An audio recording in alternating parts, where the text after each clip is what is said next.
Good morning, everybody. Welcome back to Crypto Warehouse, 12th of February, I believe. 12th of February, 11 a.m. Central European Time, 10 a.m. in the UK, and wherever you are around the world. It is CPI D day today. What does that mean? The CPI figures are coming out in 8 or 9 or 10 hours' time, and that is going to snowball the markets either to the upside or the downside. The poll question of the day is: CPI data, good or bad today?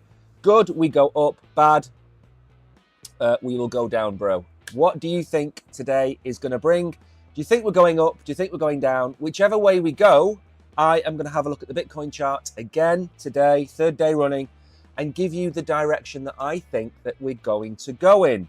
Now, before we do, a very quick one. Hello. We are not going to be doing the Wolf Swap stream tonight. It has been delayed. There are some things that have come up this week, which mean everything has been delayed.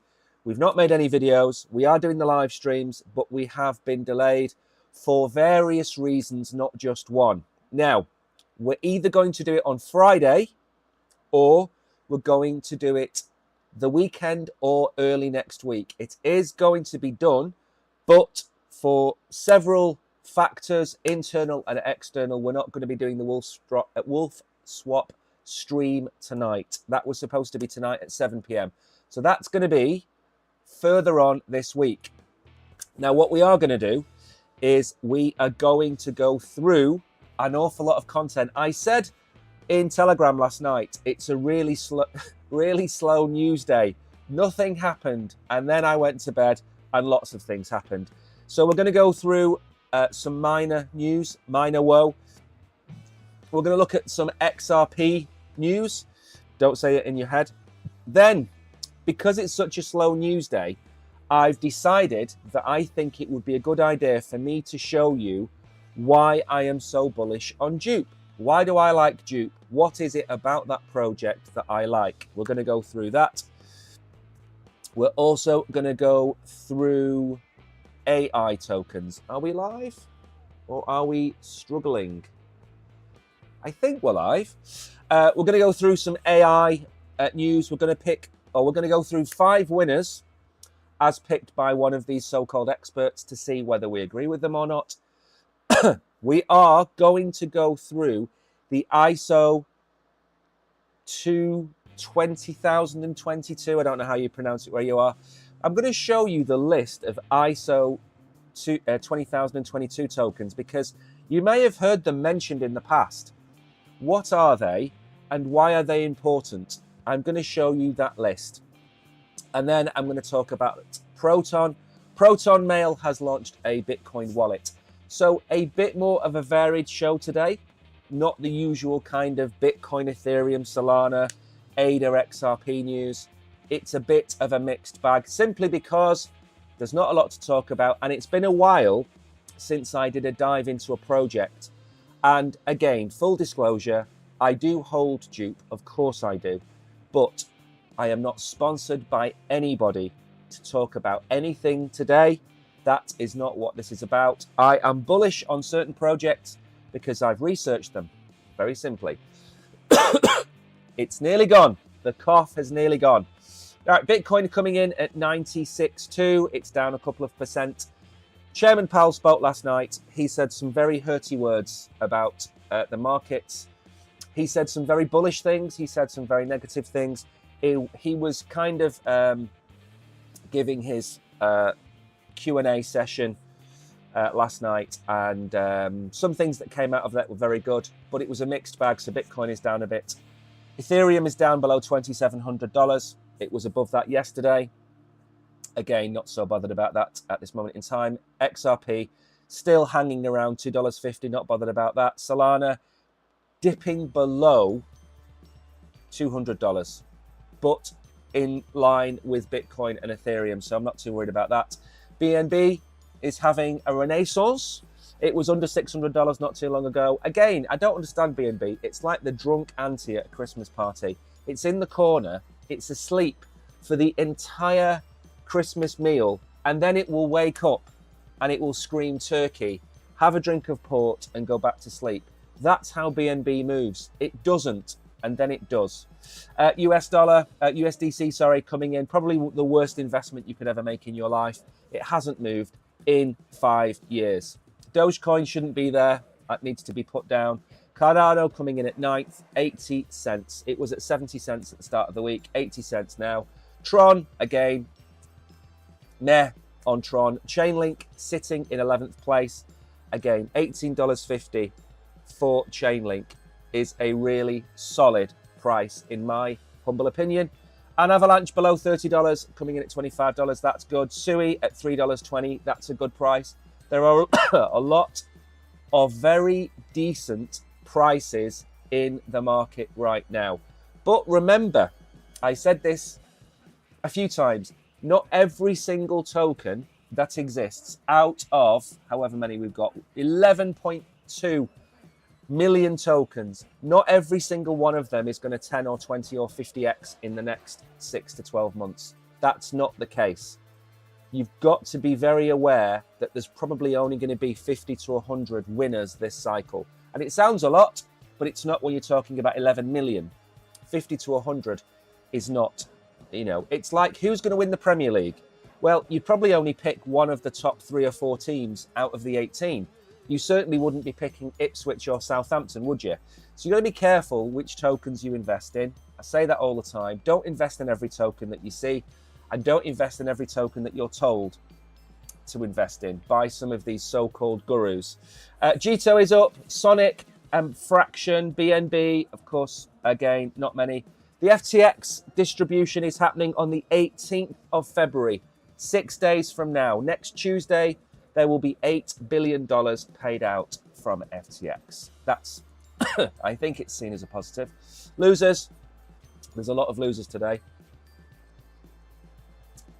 And not every loser wins. Cracking song from the 90s. Athena is down, Curve, Casper. Celestia, again. I did ask the question when this was pumping, what is going to keep the price of Celestia up? And the answer, a year and a half later, is absolutely nothing. It was at $20, it's at $3. Terrible, terrible investment. Litecoin is down a bit, but it has been on a good run. Radium, again, it's on Solana. It's the biggest DEX. $5, not a bad price. ASI at 75 cents is criminal, okay? Whoever is selling ASI at 75 cents needs to be had a word with. Got to be very careful what you say these days, haven't you? Pepe's down, Sui's down, lots of losers. And we're going to begin with a short video. And I'm going to say hello to a few people. I'll say a few good mornings in a minute. Okay, now, you've heard the expression, I'm not going to tell you I've made it, but there will be signs. And believe you me, okay, I will own a donkey riding dog at the end of this bull run, okay? He might not have the hat, he might not have the gown, he may be dressed as a transformer, and he may be smoking a cigar, but there will be signs that we have all made it. We have Tariq and his fleet of Teslas. You will have me and my donkey riding dog. If you've just tuned in and you've no idea what is going on, it will only deteriorate from here, okay? So strap in and have your coffee. Now I'm going to say a few good mornings before we get serious. Kabir, good morning. Mags, good morning. Eugene, Velvet Rope, Hidden Agendas, good morning to you. KB. Cyberpunk, good morning. Liverpool will win the EPL tonight, but I'm a Man City supporter. There's no such thing as a Man City supporter. Man City supporters did not exist before, 2010? I don't believe you're a Man City supporter. It was the first game you saw Man City play. My first game was in about 1988, 1989. That's my first Man City game. I'm not a Man City supporter, but I am very, very old. I am like an ent. Right then, the SEC Commissioner, Hester Peirce, on regulating the Bitcoin and crypto industry. I'm a freedom maximalist. Now, I believe, as all red-blooded males should do, that we should inundate this lady with Valentine's Day cards on Friday, because she is going to save our crypto. Okay? She might not be the head, but she is certainly the mother of crypto in the SEC, and we like her. So why not make her day on Friday and send a Valentine's Day card to Hester Peirce at the SEC? You know you want to do it, and if you can't, tweet her. Fed Chair Powell admits there's a problem with crypto debanking and is determined to take a fresh look at the issue. Okay, let me just explain something here. I will reword what he has said. I know that for the last 4 years, we have purposely told banks not to help crypto in America. And now we have the orange man in charge. My job, my career, and my reputation is on the line. So I am going to make it all right. And all of the banks are going to help crypto within the next 3 months. That is what he means, okay? A fresh look. So, have you suddenly changed your eyes? Have you got a new wig? Have you changed your gender, Chairman Powell? How are you going to take a fresh look? Where were you 2 years ago when you were being told that banks were not allowing crypto companies? Where were you then? I tell you where you were. You had your fingers in your ears. That's where you were. You absolute coward of a man. Okay? So, when you hear a fresh look, it means that the political party in charge has changed. That's what it means. Utter crap. Sick of these people saying things like fresh look, a new approach, a different challenge. Because you've got a new president, you clown. Scaramucci, founder of Skybridge Capital, manages $2 billion in assets, says on CNBC, we are much bigger Solana fans than ETH and believe Solana will win the race of tokenization. Again, be careful. Unlike a horse race, unlike the Premier League, there will not be one winner in this bull run, okay? The way that cults work is they make you believe in certain individuals. They build them up, they knock them down. We've had Alex Mashinsky, we've had Sam Bankman-Fried, we've had Do Kwon, we've had the heroes of crypto. There is not one hero of crypto. At the minute, you'd probably argue that Michael Saylor is the hero of crypto. But believe you me, if MicroStrategy, or Strategy B, as it's now called, if that collapses, it's going to take Bitcoin with it. So we've got to be very careful who we have as our false idols, if you're a believer. There is not a winner. Solana will win, Ethereum will win, Bitcoin will win, you name it, Cardano, XRP, they're all going to win, okay? Solana has a lower market cap, it might win more, okay, than Ethereum. Cardano has a smaller market cap than Solana and Ethereum. It might also win more, okay? So when you see these things, remember, it's polarizing. Do not fall into the trap of having 100% of your assets in one token. The only asset that you could get away with that with is Bitcoin. That is the only asset where you could own 100% of your portfolio in Bitcoin and sleep well at night. The reason that we talk about Solana, Ethereum, ADA is because Bitcoin is such a large asset now that it's not going to move as much. There is absolutely no way on earth that we're going to 3x on Bitcoin this cycle. We're not going to go to $300,000, in my opinion only. But because of that, if you have $100 that you put into Bitcoin today, it may be worth $160 by the end of the year. If you put $100 into, say, Solana, you may very well have $300 or $400 by the end of the year. So you can't be a maxi on anything other than Bitcoin, and that's because over time it's going to keep growing. Solana and Ethereum, however, are going to grow faster. They're faster horses because they're smaller and they're more nimble. But when it comes down to brass tacks, BlackRock's and the people in suits, like this man here in his lovely blue tie, they are going to back the horses that will win big. And that is Ethereum and Solana and XRP, and they're all going to be the case. Believe you me, in a month's time, you're going to see him on there, and he's going to be smoking his cigar saying, I knew XRP was going to be the winner. That's why we're so fully behind XRP. Well, you were behind Solana. Just look at Raoul Pal. He's gone from Bitcoin to Ethereum to Solana to Sui. He's done that in 3 years. He's had more ties than I've had Christmas dinners, and I'm 50 years of age, okay? Franklin Templeton, managing 1.2 trillion in assets, has filed the Franklin Solana Trust in Delaware. Signals a spot ETF filing may be coming, as this was the process followed by Bitwise and other ETFs. We're going to see Solana XRP Litecoin ETFs this year. I'm guaranteeing it. We might not see some of the others, but we're definitely going to get those three. There's no reason to stop the three of them. You were watching Man City from when Mark Hughes was the manager. You poor, poor, poor man. Mark Hughes. BNB is drinking moonshine. BNB is drinking more than moonshine. BNB is on one. And I'm not sure why BNB is pumping so much. I'm not sure why.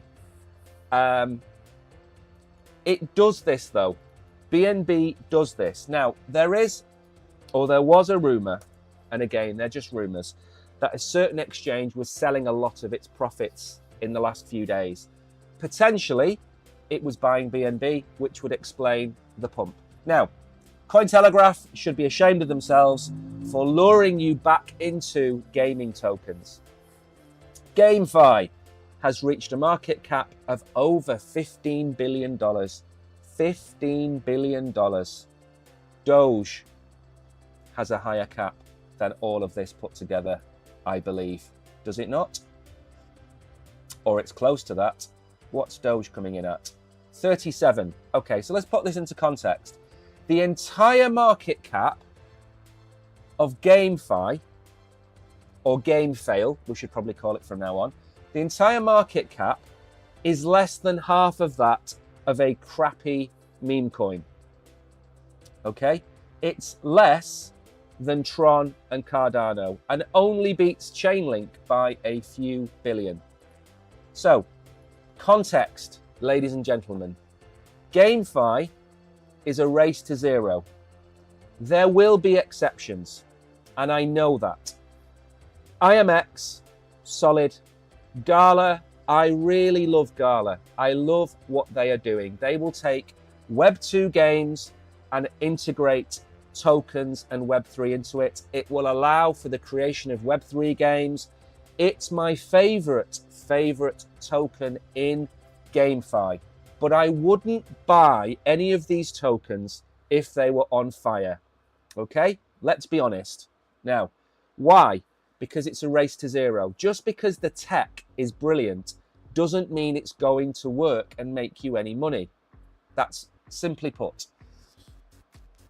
And the reason is the emissions out of these games, people sell, and there is constant sell pressure, and there's constant emissions, and nothing ever goes up. Can you name me one Telegram game that has gone up in value? Cat, dog, not, you name one. And what did I tell you to do? I told you I was selling them, and I have sold them all, and I've never looked back, okay?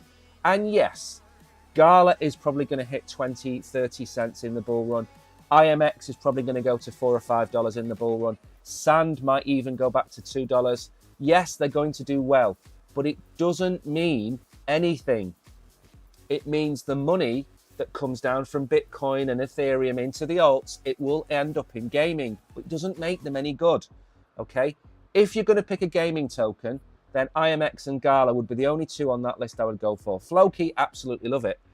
But there's no value in holding gaming tokens. And, you know, posting this bullish news is disingenuous, because although it's great tech and it might help and it might get us to more adoption of people, the tokens themselves are trash. They are absolute trash. They're worse than meme coins, in my opinion.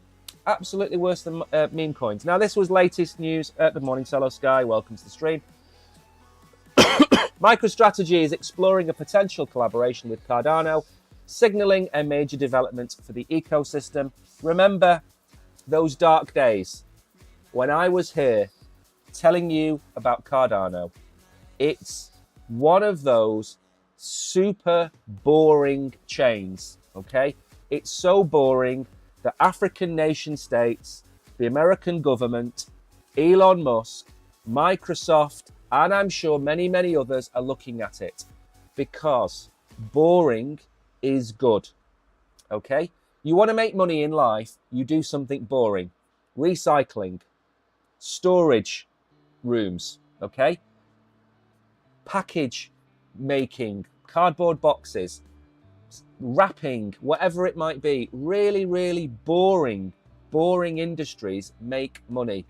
And boring blockchains that don't chase you by giving you $500 worth of meme coins on a mobile phone or standing there dressed as a Pikachu. Boring chains, man in beards with glasses, they are the ones to follow because they're the ones that the likes of Microsoft, Apple, and Google will take seriously. I've said this 1,000 times. Vitalik Buterin is really not great for Ethereum. He's great for the development of Ethereum, but he's not front-facing. You can't put him in a room with the Microsoft board. You can't put him in a room with Google or anyone else. You can put Charles in a room because Charles looks like a professor. He's got the right image. Even Anatoly, with his, you know, I'm not going to say anything about him actually. Even he is a kind of guy you would want in front of these types of people. So of course they're going to pick Cardano. It never goes down. It's got amazing proof of stake. It's in with the American government. Microsoft, under Bill Gates, remember, they're all intertwined. Under Bill Gates, they could lead to some collaborations across the board. Because once Microsoft starts using Cardano, believe you me, everybody else is going to either use Cardano or a different blockchain.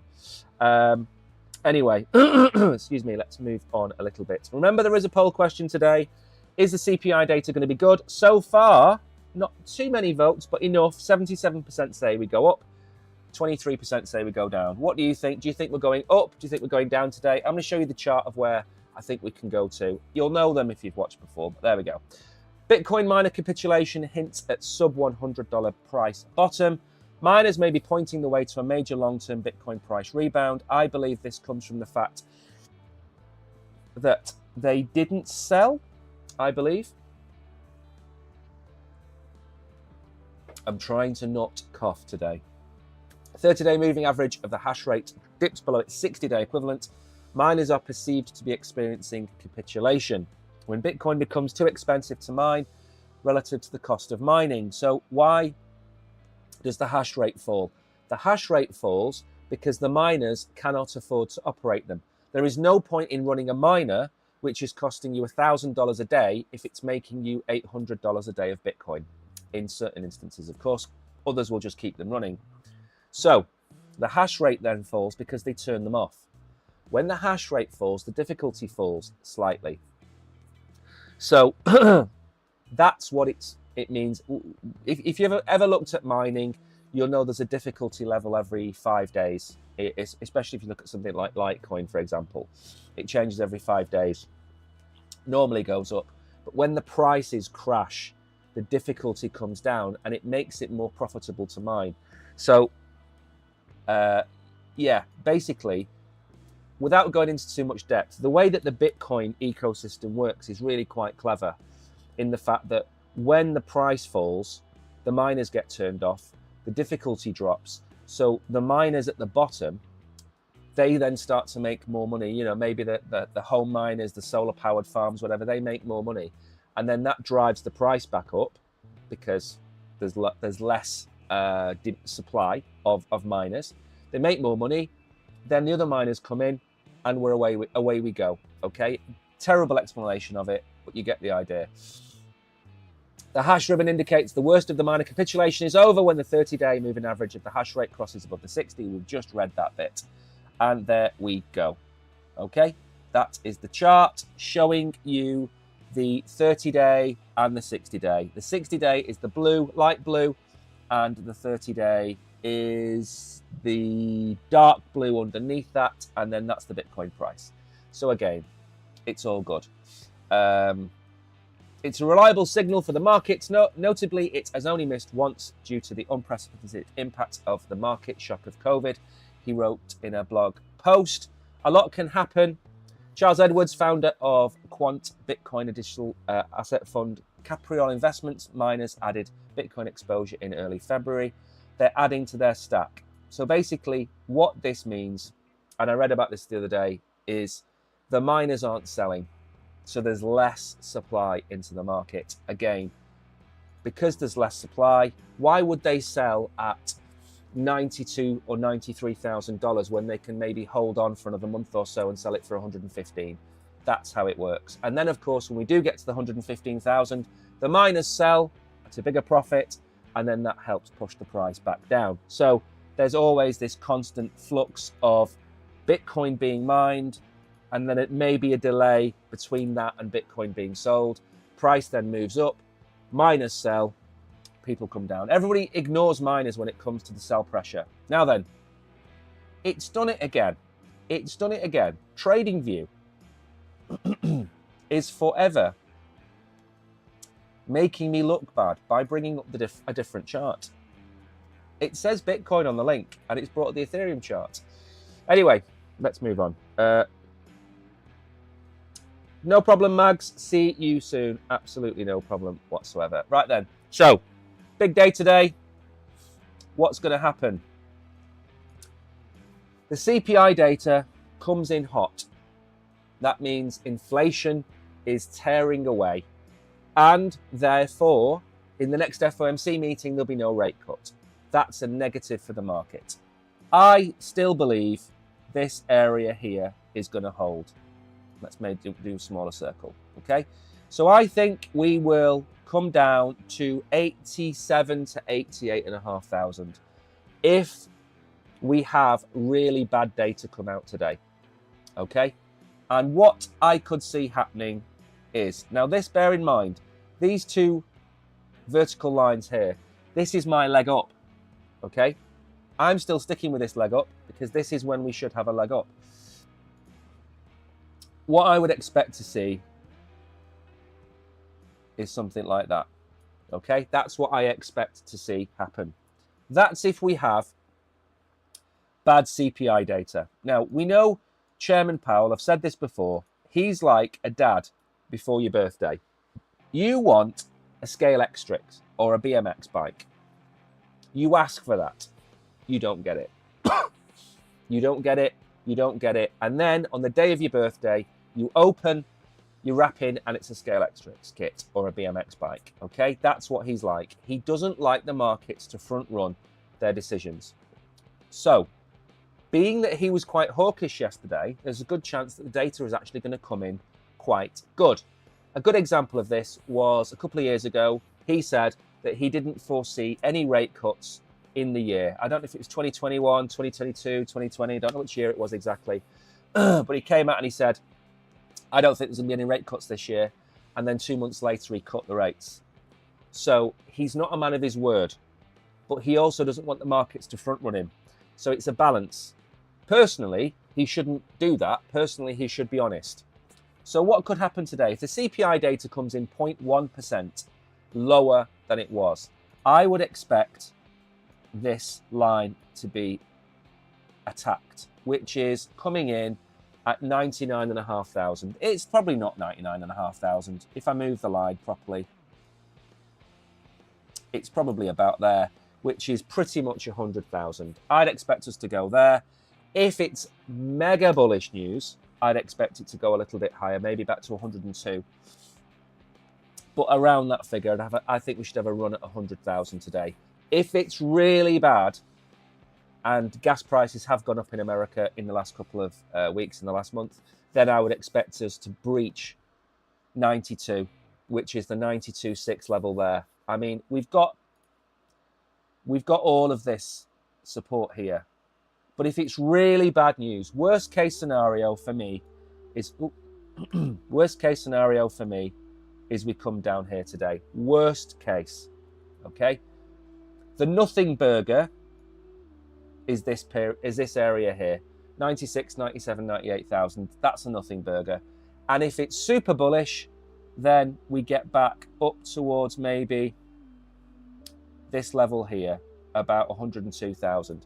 That's what I'm expecting, okay? Now, that is such a cop-out. We have three targets, 86, 92, and maybe 100, 102. Now, I don't know what the CPI data is going to be. So I'm not going to sit here and say, today, we're going to do that, because I don't know. So I'm giving you some prices where I think we'll shoot to. 99.9, 99.8, 100,000. That's if it's okay. That's if it's okay, stroke, good. If it comes in hot, and by hot, I mean 0.2% above where it should be. So instead of being whatever it is supposed to be 2.6, if it comes in at 2.8, 2.9, then I think we break the 92,000 level. If it comes on par, slightly negative, then we'll go back to 92.6. So it all depends on what the number is. But the point of the matter is, if you do see this kind of, bounce here, don't capitulate and sell, okay? It's not the end of the world. It's 1 month. We will have another one next month, okay? So we've got February now, but we're going to have another month in March and another month in April. We need to worry in September. We don't need to worry now. So don't panic too much. 96.2, we're apparently up a little bit today, so let's not worry about it today. I think 87, 88, worst case scenario.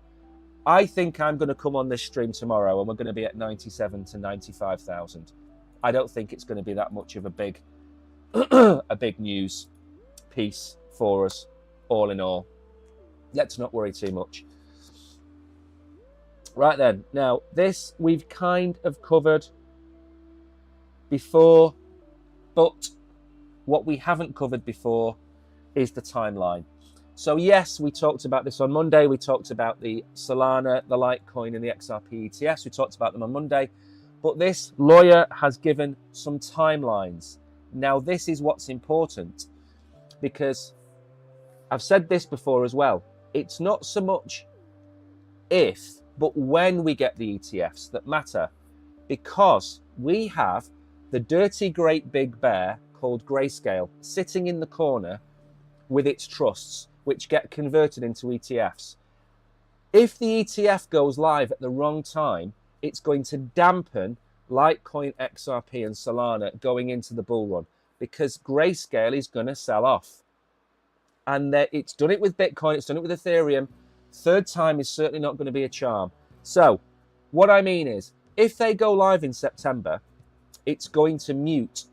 In my opinion, it's going to mute XRP, Solana, and Litecoin, because the buying pressure is going to be crushed by the sell pressure, because Grayscale keeps its fees high. That's the problem. So what's important when we read this is, when do they think it's going to happen? So Grayscale, Nasdaq, and CBOE are making moves, each one filing applications. Grayscale wants to turn its XRP trust into an ETF. That's terrible news. Nasdaq is pushing for XRP and Litecoin. That's not good. CBOE's got multiple applications. Oh, let's keep going down. Wait. Why do these websites hang? Give me a second. There we go. Oh, come on. There we go. Right. Despite the enthusiasm, this is not something that's going to happen overnight. Well-known XRP lawyer Jeremy Hogan has offered his take. Approval is not necessarily the hard part. It could happen quickly.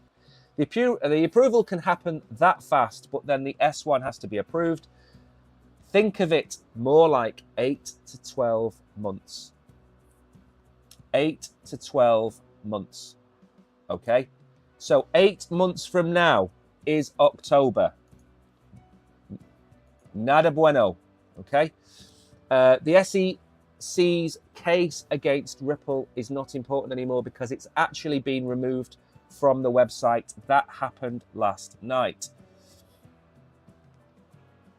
Is that it? 8 to 12 months.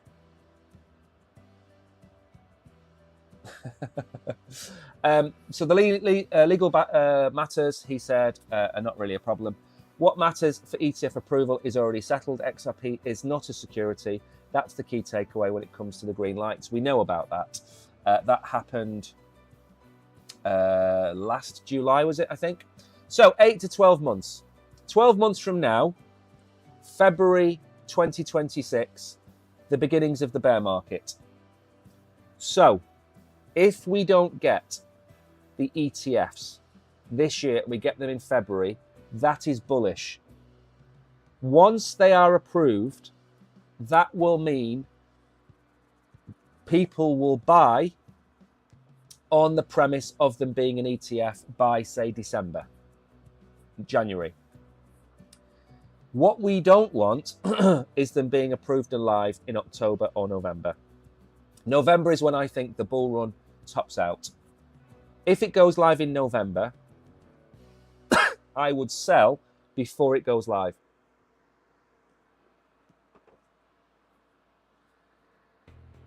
So for argument's sake, let's say the top of the bull run is November the 24th. If the ETF goes live on November the 25th, you sell November the 23rd, for example.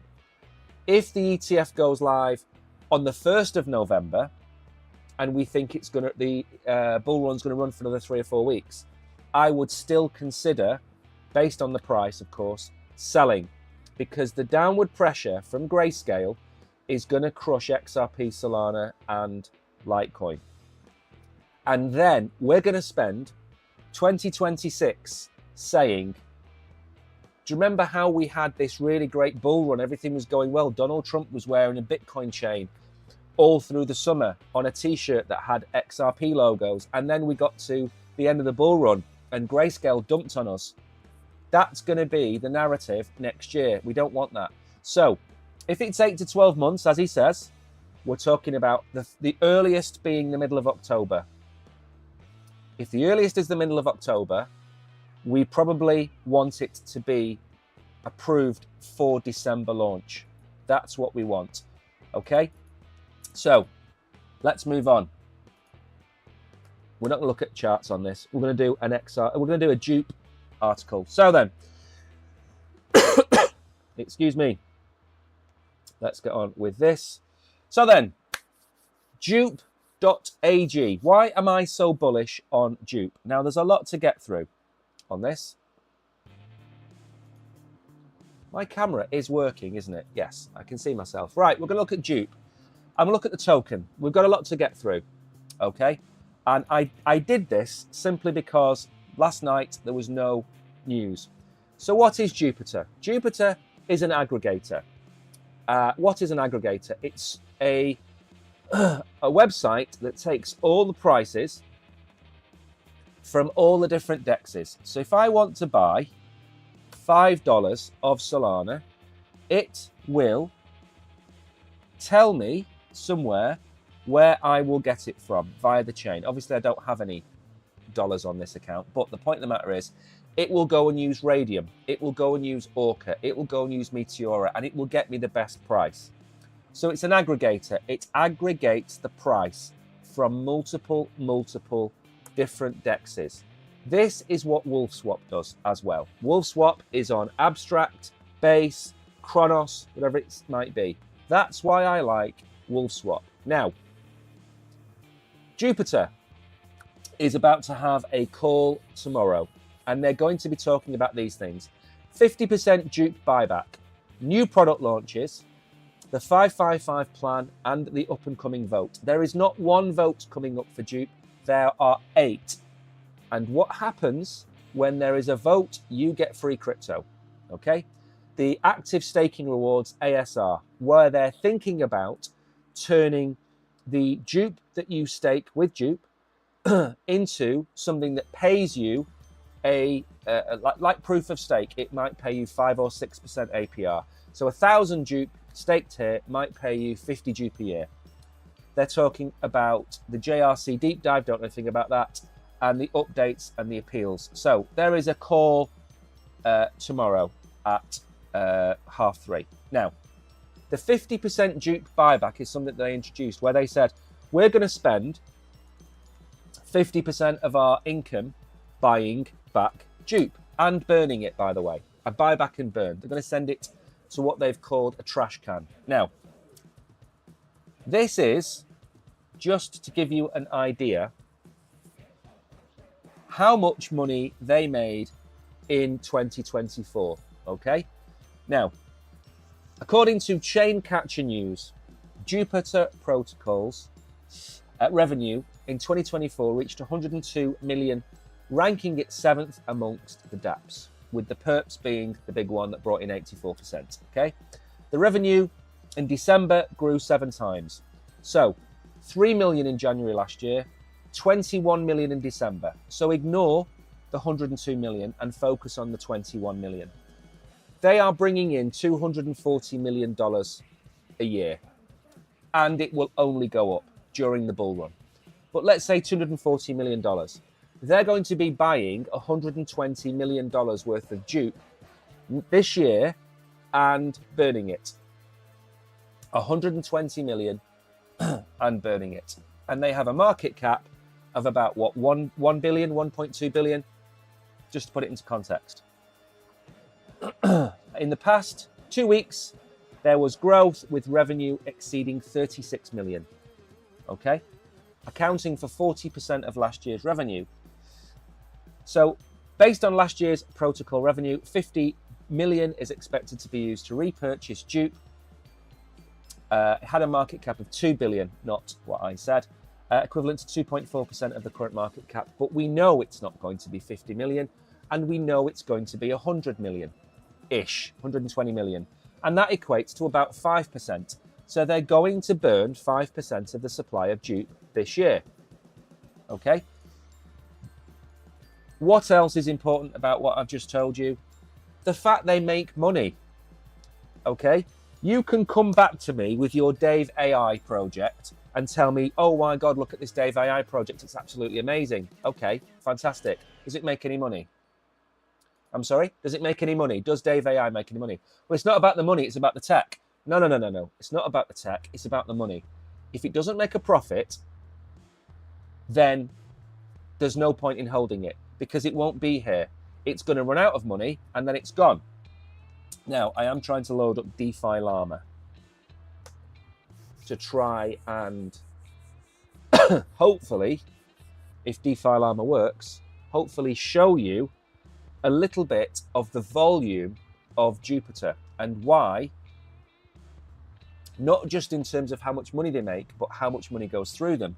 But it appears that DeFi Llama is having a problem.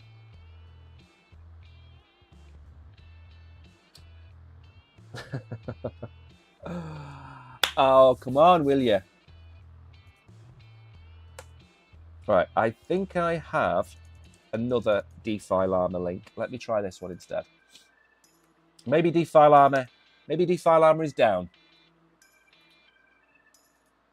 Maybe DeFi Llama is down. And it looks that way. So my deep dive into dupe appears to have bounced me because I've jumped into the shallow end of the deep dive.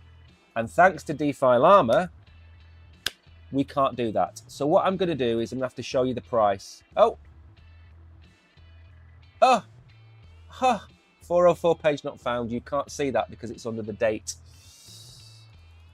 There you go. You can just see the bit at the end that says found. Okay, so DeFi Llama is down. I will have to talk a cappella on the project, which is fine because I know a lot about it. Right then. What I was going to show you on DeFi Llama is this. It does more volume than PancakeSwap. It does more volume than Uniswap. They are the biggest two dexes on Ethereum. Jupiter trumps them both. It does more, obviously, than any other DEX on Solana because it's the aggregator. So Radium does 40% of the volume on Solana. I think Orchid now does about 15 or 20%. But everything goes through Jupe. That's the key.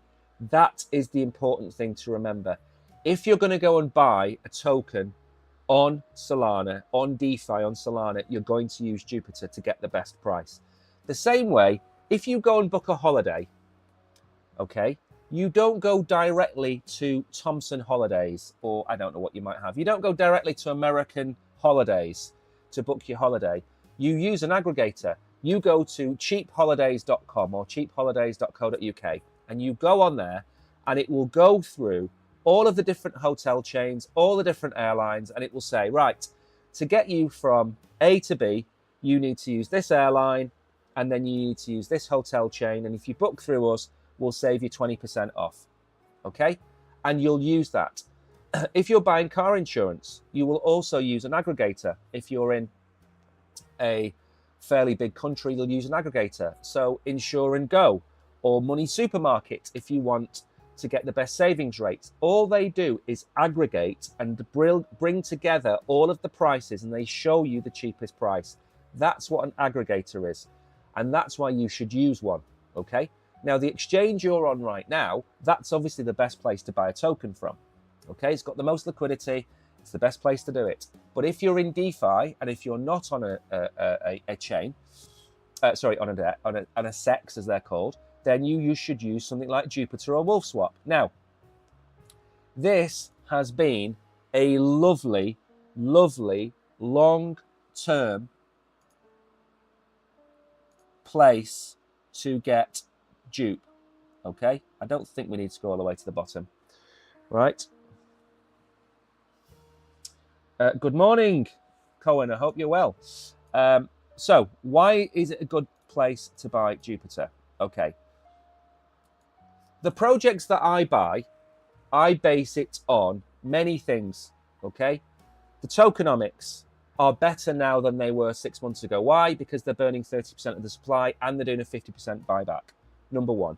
Number two, they make bags of cash. They make bags and bags and bags and bags of cash. DEXs and aggregators make money in a bull run. You want to buy them before the bull run really hits its peak, and then you want to sell them. Now, I have some lines on this chart.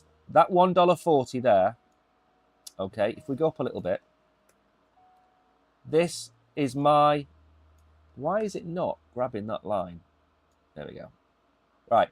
My price, my fair value price, if you want to call it that, for dupe is about $1.50. It's at 81 cents. It's probably one of the biggest profit-making crypto businesses in DeFi in terms of what it does, okay? It's sitting below the bull market support band. And it's been down here, like everything else, since Bitcoin retraced, okay? It's been down here since the 21st of December, just like everything else. So it's not moved against the market, it's moved with the market, okay? Now, yes, it's had some flashes up. These were based on the fact that they've announced the 50% buyback and burn. They've announced the 30% total token burn. And at the end of the day, this token is going to be here in 4 years' time. It's going to be here for the next bull run because it makes money and it doesn't have a competitor, and it's not likely to have a competitor in the next 3 or 4 years because it's going to take so long to build it up. Everything goes through Jupiter on Solana. Now, we showed you before, Scaramucci, we're picking Solana, okay?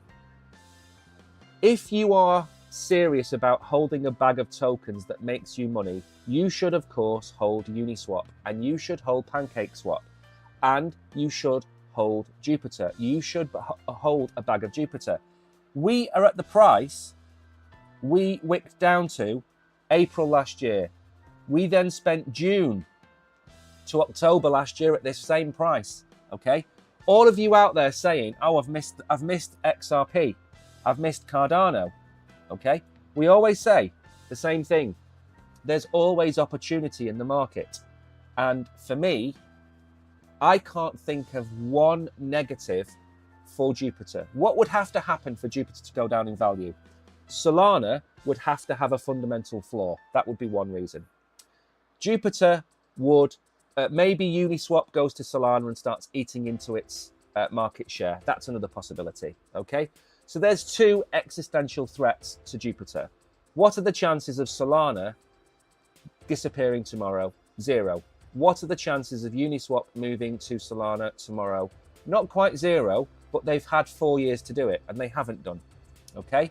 So from my point of view, Jupiter has a really strong market lead. And it doesn't work against the DEXs. It doesn't work against Radium. It doesn't work against Orca or Meteora. It works with them. Because obviously every single transaction that goes through Jupiter, a percentage of those fees go to the different DEXs. So it actually helps the ecosystem. Could Mu come out and do something absolutely ridiculous to cause the price to go down? Yes, of course he could. He's the CEO and he's front-facing. He could do something which could cause the price to go down, yes. But this is one of those tokens where the performance of the token is not reflecting the performance of the business. And they do exist. They exist everywhere. We've seen it before. Look at oil. If there's a problem with the cost of oil is coming down, BP could still outperform Shell, have a higher profit margin. It will still go down in value because the entire market is going down in value. The same with miners, the gold miners. They will also go down in value, even if they're not performing at the same level, they will all go down. So we talk about everything floats on a high tide. Everything sinks on a low tide. And I think Dupe is massively overvalued, and I think it should be a minimum of there. Now, where do I think it can go in the bull run? I think we are looking at about $5, which is that fib level there, I believe. Yeah, okay. That's where I think we're going to go in this bull run, okay? And if we don't go there in this bull run and we make it to, let's say we only make it to $3, and we don't make it all the way there, that's still a what? A 4x from here, okay? 4x from here? Yeah. But I don't think that's going to be the case. I think we'll do a 5x from here, easily.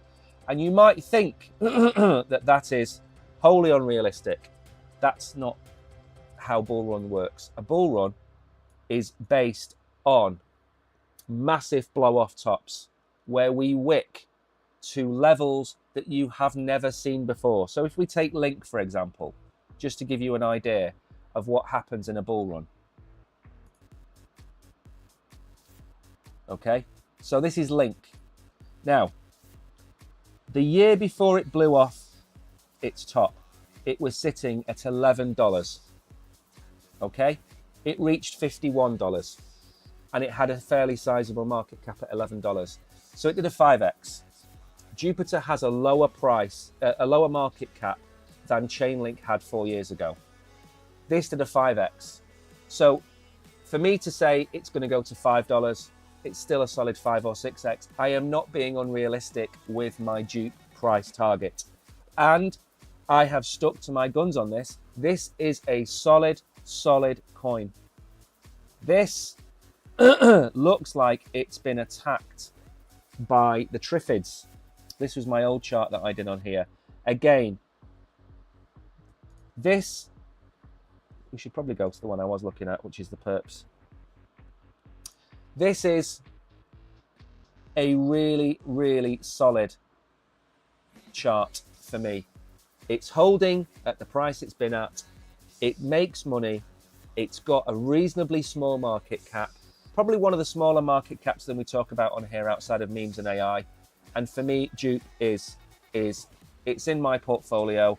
I accumulated it at 48 to 50 cents. So I accumulated it all the way probably down here. That's where I got into my Dupe, down there when it first went live. And I haven't bought any since. I've not sold any. I haven't bought any. I've just staked it and left it there. So for me, I think you need to hold Uniswap, maybe PancakeSwap, and you need to hold Dupe.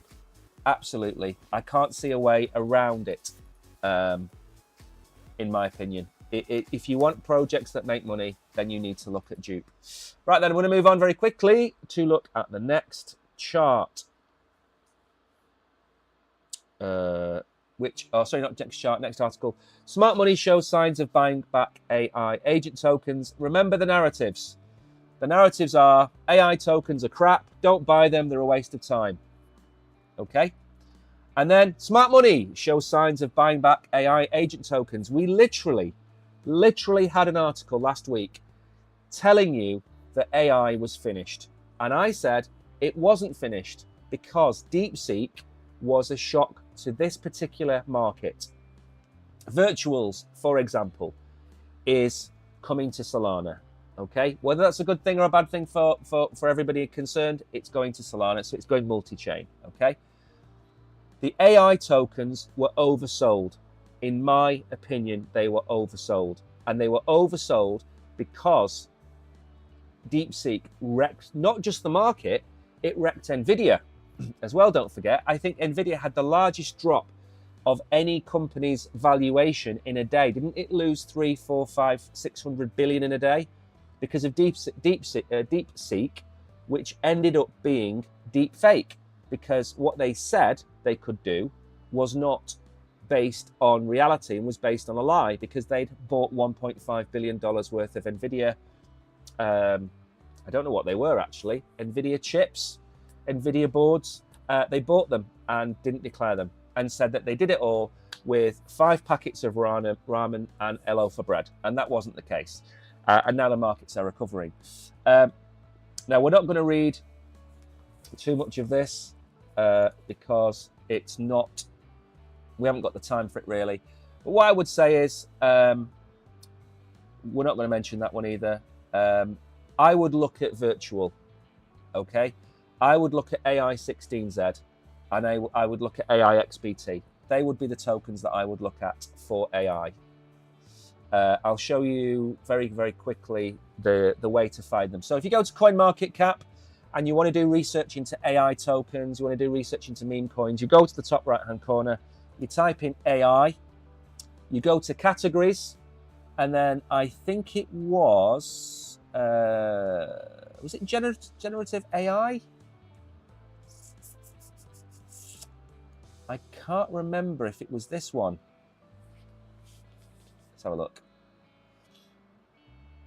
Well, it's got them on here. So this is generative AI tokens by market cap. This will do. So Potenza, not a fan of. Render is perfectly fine. They've got to deal with Apple. ASI has been my #1 pick for the last 2 years. But then down here, you've got the combination of tokens. Now, virtuals for me would be the #1 I would buy. A Cash Network I covered on a review stream about 2 weeks ago. Massively impressed by that project, but I wouldn't buy it just now. And then further down, it's probably not going to be listed on here. I'd look at AI16Z and I would look at AI XBT. But if you're going to buy one, buy virtuals. If you want general AI tokens, get ASI. But virtuals for me, massively undervalued. Got absolutely destroyed. I don't know what it's down. I think it's probably lost about 60% in value for no reason other than a market shock. Right then, moving on very quickly. Hopefully moving on very quickly. The next article, we've not really got any time. We've only got a couple of minutes left. What hasn't helped is the fact that these web pages are not loading. What we're going to do is we're going to do this article, and we'll do the ISO 20022, and then we're going to leave the Proton Bitcoin bit. What is going on? Why is this not working? The stream's definitely up. I'll tell you what we'll do then. Oh, here we go. Here we go. So 4 altcoins to turn $100,000 into $1 million before February ends. Okay. So again, you're going to see a lot of these on the internet and you're going to believe them because you're new to crypto. And if you're not new to crypto, you know what I'm talking about because you probably did believe them at some point in the past. And now, like me, you don't believe any of them. So these are 4 tokens that they expect to 10x this month. Okay. Now, again, I'm shaking my head because I don't believe them. Now, I've had a very brief look at which ones they've listed, but I don't believe that any of these are going to 10x in a month. But let's see.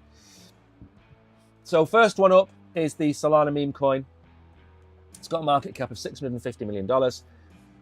Now, again, just to put that to context, it's talking here about this coin, which I'm not going to say the name of, going up 320% from where it is now. So again, going back to the original article to turn 100,000 into 1 million, how is it going to do that with a 3x? A 3x would only make it 300,000. So immediately wrong.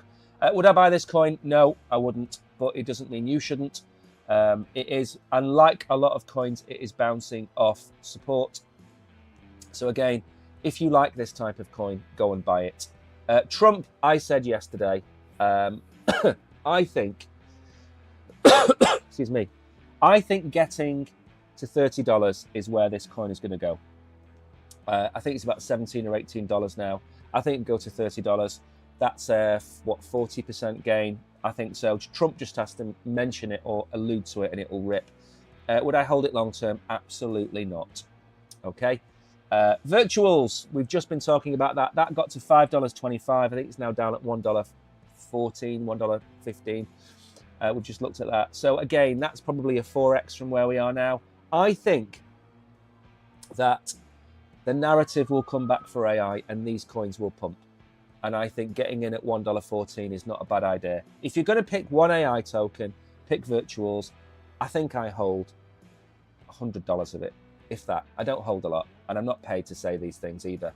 But if I had a choice of virtuals, Trump, and that coin, I'd be picking virtuals. Pepe, again, it's a very, very large cap meme coin. In the bull run, it's probably going to do a 4 or 5x. So this isn't actually that bad considering where we are. Other coins to pick, I'd certainly, Popcat's been hammered. I like it. Cat in a Dog's World hasn't been hammered, but it's a good price to get into. Melania, Dog with Hat, and Bonk. Again, you know what? For meme coins, if we take everything else out and you want a meme coin bag, Popcat, Mew, Melania, Dog with Hat, and Bonk, that is actually a pretty decent meme coin allocation. So, like I said, 1,000 times, if you've got $10,000 in crypto, put $100 into those meme coins. That's all I would do. And then some of them will 5, 10, 20x from where they are now. Others won't do anything, but you should see a good return on your money. So again, not a bad article. And the last one we're going to go through very quickly, this is more of a list I want to show you. And this is, you'll have seen people talk about these tokens in the past. Maybe in the shadows, as you're walking down the street, you'll hear people whisper ISO compliant cryptocurrencies. And they won't ever tell you what they are or why you should hold them. So I'm going to try and do that in about 3 minutes. So financial institutions and systems worldwide are constantly trying to improve data sharing. One important solution is to adapt the ISO 20022 standard. This presents a uniform approach to messaging for financial institutions. It promises improved communication, security, and reliability across different platforms between external systems. So it's like a protocol where Barclays Bank wants to talk to HSBC. HSBC has one system, Barclays has another. They then agree on a protocol or an ISO standard. XRP is the number one, okay? I can say that without even looking at the list. In this article, explore the benefits. So again, we don't need to go through the exact details of this, but XML is basically a format for data that you can send between systems. It's as old as time itself, XML. It covers methods for creating business models. It governs the process of publishing documents. A lot of the articles that you see published, there's an XML version in the background. That means you can take it, scrape it. You know what the titles, you know what the content is, you know what everything else is. You can stick it straight in. You can format it how you want it formatting and it will appear. Very, very simple. I would imagine that the Associated Press generate their articles on XML, and it's been around for a long time. Swift, again, Swift is the banking system. The Swift transition to ISO 20022 will impact cryptocurrency. So it's important because it creates compliance with the banks. Okay? The banks will pick a standard. ISO 20022 is the standard. If the cryptos adhere to that standard, they will automatically open the doors to the banks, and then the banks can decide what they're going to use. So here is the list of coins that have or are compliant with ISO 2022. Of course, we know the number one is going to be Ripple, okay? Because they've written their own standards. They've written their own protocols for banks. So Ripple should be your number one allocation if you're making an ISO bag, like we were saying before about a meme bag. If you're making an ISO bag, Ripple should be number one. Stellar, who we talked about the argument with the other day, Stellar isn't a bad choice. I'm really not a fan of the project, if I'm honest. I know it's cheap, I know it's fast, but it doesn't really do anything. It's like having a hamburger from McDonald's. You're hungry half an hour later. Cardano would be my second choice. XRP and Cardano, absolutely all over this one. This is the one that you should be picking. Hedera, again, another massively solid project. There are certain crypto YouTubers out there that are massively behind Hedera, and I don't blame them. And yes, they may be sponsored, but Hedera is a solid project. That would be my third choice. IOTA, lots of people love this project. We never really cover it on here. XDC, loads of people DM me and ask me where they can buy XDC. It's not on here, it's not on there, it's not or whatever. Again, I wouldn't touch it, personally. Algorand is in my $15,000 portfolio, and I sold out of it and I bought near. So I did have Algorand. It's another solid project. And Quant, I made a video about Quant 2 years ago. Absolutely outstanding project that has zero positive price action. Okay? It should be $500, $1,000. It's like, what is it? 80, it's still up below $100. It doesn't, people don't want to buy it. So all in all, my advice would be, if you want an ISO 2022 portfolio, I'd buy them all. That would be my first answer, okay?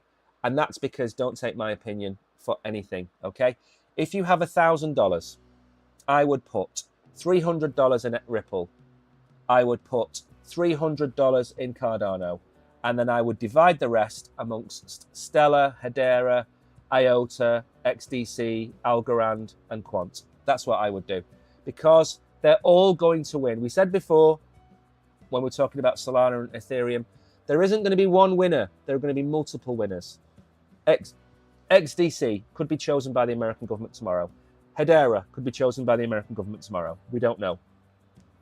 The point of the matter is, it's a solid portfolio as it is. It's a really good list of tokens that actually do something. Now, if there is no adoption for IOTA, if there's no adoption for Stellar or Hedera or XDC, then if you're doing what I've just suggested and put 60% into XRP and Cardano, it's not going to dent your portfolio.